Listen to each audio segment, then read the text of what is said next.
ఓం సాయిరామ్. సాయి భక్తులందరికీ నమస్కారం అండి. సాయినాథుని దయ వల్ల ప్రతి ఒక్కరి కుటుంబం ఎక్కడున్నా కూడా సుఖంగా, సంతోషంగా, ఎప్పుడు కూడా అష్టైశ్వర్య, ఆరోగ్య, అభివృద్ధితో ఉండాలని చెప్పి బాబాగారి తరపున నేను కూడా కోరుకుంటున్నాను. ఈరోజు వీడియోలో సాయి పిలుపు ద్వారా మనకు వచ్చినటువంటి సందేశం ఏంటి, బాబాగారు మనతో ఎలాంటి సందేశాన్ని అందించాలనుకుంటున్నారంటే, ఒక్కసారి నన్ను తాకి ఆ శుభవార్త ఏంటో నువ్వు ఇప్పుడే విను.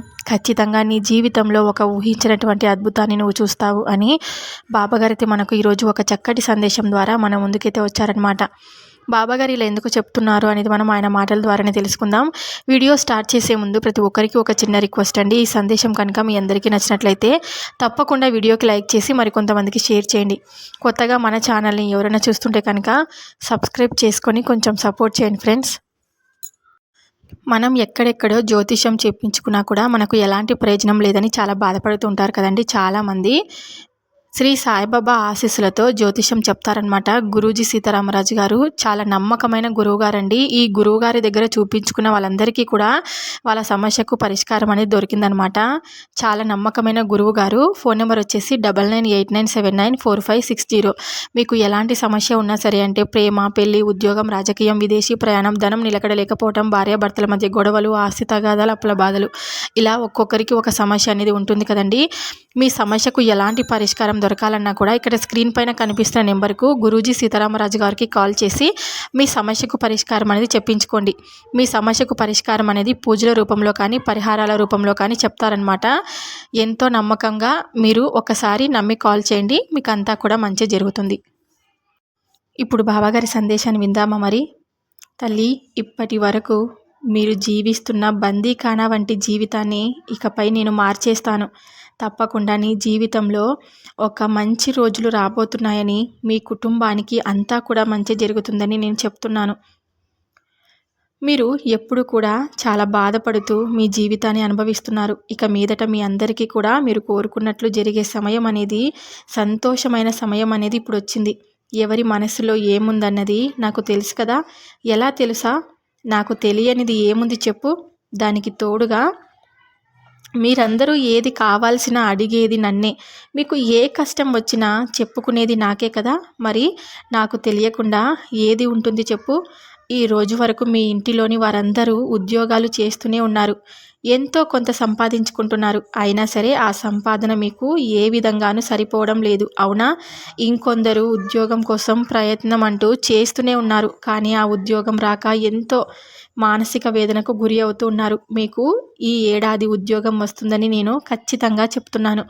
దానికి కష్టపడి నువ్వు బాగా చదవాలి. మరి ఈ విషయంలో మీరు చాలా ఆందోళన చెందుతున్నారు. పెద్దవారైతే పిల్లలకు కనీసం ఒక ఇల్లు కూడా ఇవ్వలేదు, వారికి ఏ కోరిక ఎప్పుడు తీర్చలేదు.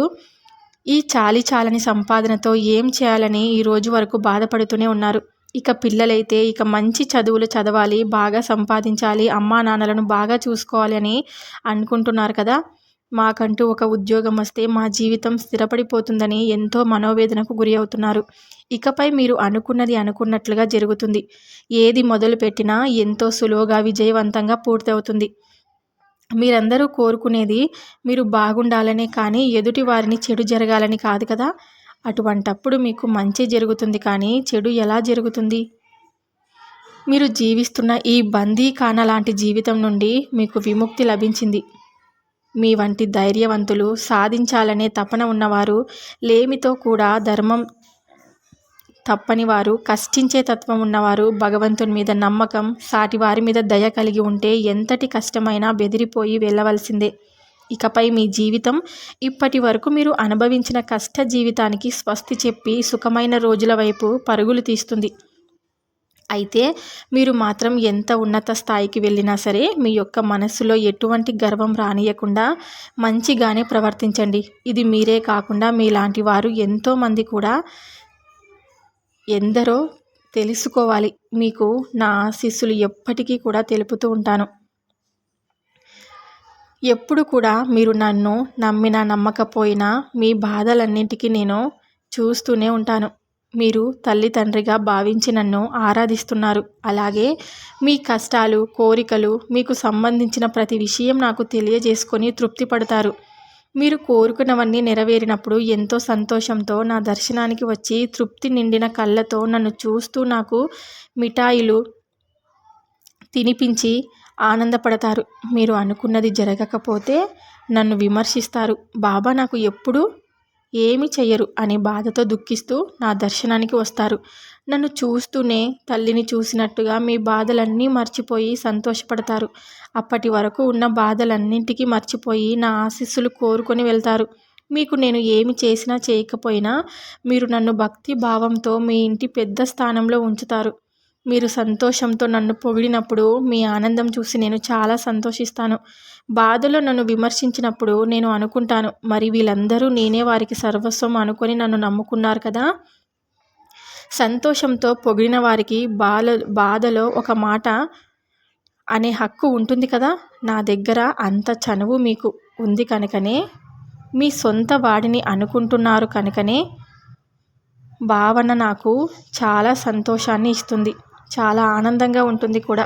కానీ ఒకటి మీరు తెలుసుకోవాలి, మీరు అడిగిన కోరికలు నెరవేర్చినప్పుడు నేను ఎంత ఆనందపడతానో, మీరు అడిగనివి నివ్వలేనప్పుడు మీకంటే ఎక్కువగా నేనే దుఃఖిస్తాను. వాటిని ఎలాగైనా నెరవేర్చాలని విశ్వ ప్రయత్నం చేస్తాను. మిమ్మల్ని ఆ గండాల నుండి తప్పించాలని అనునిత్యం తపిస్తూ ఉంటాను. మీరు నమ్మినా నమ్మకపోయినా ఇదే నిజం. ఎప్పుడు కూడా మీరు సంతోషంగా ఉండాలనే నా ప్రయత్నం నేను చేస్తూనే ఉంటాను. కాను నన్ను ఎప్పుడు కూడా కొంతమంది నిందిస్తూ ఉంటారు. నేను అంతా కూడా గమనిస్తూనే ఉంటాను. ఈ శుభవార్త నీకు నేను చెప్పేందుకు ఎన్నో సంవత్సరాల నుండి ఎదురు చూస్తున్నాను. కానీ నీ యొక్క కర్మ ఫలాలను బట్టి ఇంత సమయం పట్టింది. అప్పుల్లో కూరుకుపోయి నీవు నీ కుటుంబం ఎంత వేదనాభరితమైన జీవితం గడుపుతున్నారో నాకు తెలియనిది కాదు కదా. నీ యొక్క అదృష్టం కొద్దీ అనుకూలమైన కుటుంబం ఉంది. ఎలాంటి పరిస్థితి ఎదురైనా వారు నేను వెన్నుదన్నుగా నిలబడ్డారు. అందువల్లే నువ్వు క్లిష్ట పరిస్థితుల్లో కూడా నిలబడగలిగావు. ఆదాయ మార్గాలన్నీ మూసుకుపోయినా ఇంటి గుట్టు బయటికి రాకుండా ఎంతో ఓర్పుతో ఉన్నంతలో రోజు గడుపుకుంటూ ఉంటున్నావు. ఎప్పుడు కూడా ఎంతటి కష్టం వచ్చినా కుటుంబం అంతా ఒక మాట మీద ఉండి కలిసికట్టుగా ఉంటే ఎలాంటి పరిస్థితులైనా నెగ్గుకు రావచ్చని మిమ్మల్ని చూసి తెలుసుకోవాలి. నీవు కూడా కొన్ని విషయాలు తెలుసుకొని ఇక మీదట జాగ్రత్తగా ఉండాలి. మరి నీకు మంచి ఉద్యోగం ఉంది. అప్పుడు ఆ పొరపాటు చేయకుండా ఉంటే ఇప్పుడు ఈ పరిస్థితి వేరేగా ఉండేది, అవునా? ఏమిటి బాబా అంతా బాగుంటుందని మరలా ఇలా అంటున్నారు అని భయపడకు.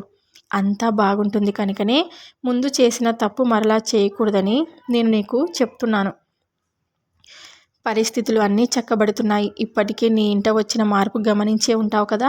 అవును, నీ కుటుంబం అనుభవించిన చెడు రోజులు పోయాయి. ఇక అన్నీ కూడా మంచి రోజులే. అన్ని విధాలుగా ఆదాయం వచ్చే సమయం. నీవు, నీ భార్య, బిడ్డలు అందరూ సంపాదన బాట పట్టారు. ఇక మీదట ఆదాయానికి ఏ లోటు ఉండదు. అప్పులన్నీ ఒక్కొక్కటిగా తీరుస్తారు.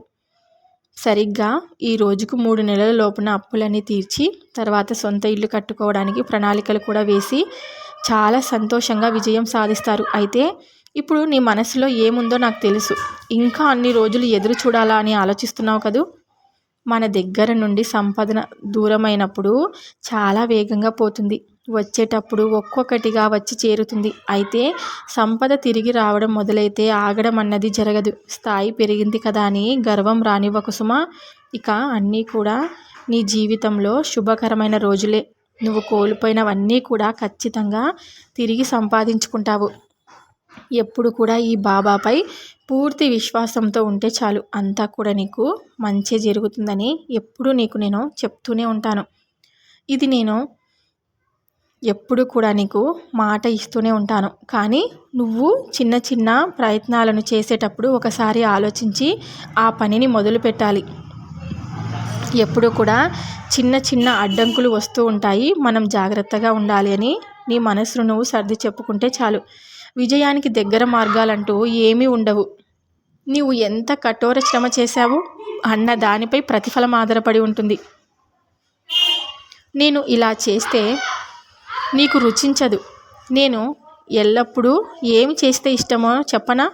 మీరందరూ నాకు పూజలు చేస్తూ, నైవేద్యాలు సమర్పిస్తూ, ప్రదక్షిణలు చేస్తూ నా యొక్క నామం జపిస్తే చాలు, నీకు సర్వం చేకూరుతాయని చెప్పాలి, అవునా? అప్పుడే నేను చెప్పేది వినసొంపుగా ఉంటాయి మీ అందరికీ. అలా కాకుండా నువ్వు కష్టపడి పని చేసుకో, పట్టుదలతో శ్రమించాలి, నమ్మకం, ఓర్పు ఉండాలి అంటే మాత్రం ఆ మాటలు ఏమాత్రం ఇష్టం ఉండదు. నువ్వు ఇష్టపడే మాటలు చెప్పనా? లేక నువ్వు ముందు కాస్త కష్టపడినా జీవితం మొత్తం సంతోషంగా, ఏ విధమైన కష్టం లేకుండా హాయిగా ఉండడానికి అవసరమైనటువంటి విషయాలు చెప్పనా? నువ్వు కోరుకుంటున్నట్లు చెప్తే మాటలే మిగులుతాయి. నేను చెప్పినట్లు నడిస్తే నువ్వు కోరుకుంటున్నవన్నీ కూడా సాధిస్తావు. నువ్వు నన్ను తల్లిదండ్రి స్థానం, గురువు అని అంటున్నావు కాబట్టి మరి ఆ స్థానంలో నన్ను ఉంచినప్పుడు నేను నీకు చెప్పే మాటలు విని నడుచుకోవాలి కదా. నీవు కేవలం సంతోషించాలని నేను చెప్పకూడదు, సంతోషం పాటుగా బాగుపడాలని చెప్పాలి. పనే దైవం, పనిలోనే దైవాన్ని చూసుకోవాలి. పని చేస్తూ దైవాన్ని నీవు వృత్తిలో నిమగ్నమై పూజ పోయినప్పటికీ కూడా అప్పుడు భగవంతుని నామస్మరణ చెయ్యి. అప్పుడు నేను చాలా ఆనందిస్తాను. పూజలు, వ్రతాలు, నైవేద్యాలు, మ్రొక్కులు ఇవన్నీ అనుసరించు. అవి నీకు ధైర్యాన్ని, నమ్మకాన్ని కలగజేస్తాయి. అయితే వాటితో పాటుగా నీవు చేసే వృత్తిలో రెట్టించిన ఉత్సాహంతో పనిచేయి. నేను సాధించగలననే నమ్మకంతో ఉండు. అంతే తప్ప ఎప్పుడూ కూడా కష్టపడకుండా ఉన్నతి వస్తుంది అని నేను చెప్పను. కష్టపడి చదవకుండా ఉద్యోగం వస్తుందని కూడా ఆశించొద్దు. కష్టపడి చదవాలి. అప్పుడైతే ఖచ్చితంగా నీకు ఆశించిన ఫలితానికి ప్రయోజనం అనేది ఉంటుంది. నువ్వు కూడా ఆశించొద్దు కష్టపడకుండా. నువ్వు ఎంత కష్టపడతావో దానికి రెట్టింపు ఫలితం ఇచ్చే బాధ్యత నాది. ఇది మాత్రం గుర్తుపెట్టుకో. నేనేమి చెప్పినా నీ మీద ప్రేమతోనే చెప్తాను. చల్లగా ఉండు అని బాబాగారు అయితే మనకు ఈరోజు ఒక చక్కటి సందేశం ద్వారా మన ముందుకైతే వచ్చారండి. బాబాగారు చెప్పినటువంటి ఈ సందేశం మీ అందరికీ నచ్చుంటుందని అనుకుంటున్నాను. నచ్చితే కనుక తప్పకుండా వీడియోకి లైక్ చేసి మరికొంతమందికి షేర్ చేయండి. కొత్తగా మన ఛానల్ని ఎవరైనా చూస్తుంటే కనుక సబ్స్క్రైబ్ చేసుకొని కొంచెం సపోర్ట్ చేయండి ఫ్రెండ్స్. రేపు బాబాగారి పిలుపు ద్వారా వచ్చే సందేశంతో ప్రతి ఒక్కరం మళ్ళీ కలుద్దాం. అంతవరకు బాబాగారి ఆశీర్వాదం అందరి కుటుంబాలపై ఉండాలని చెప్పి నేను మనస్ఫూర్తిగా కోరుకుంటున్నాను. సర్వే జన సుఖినో భవంతు. ఓం సాయిరామ్.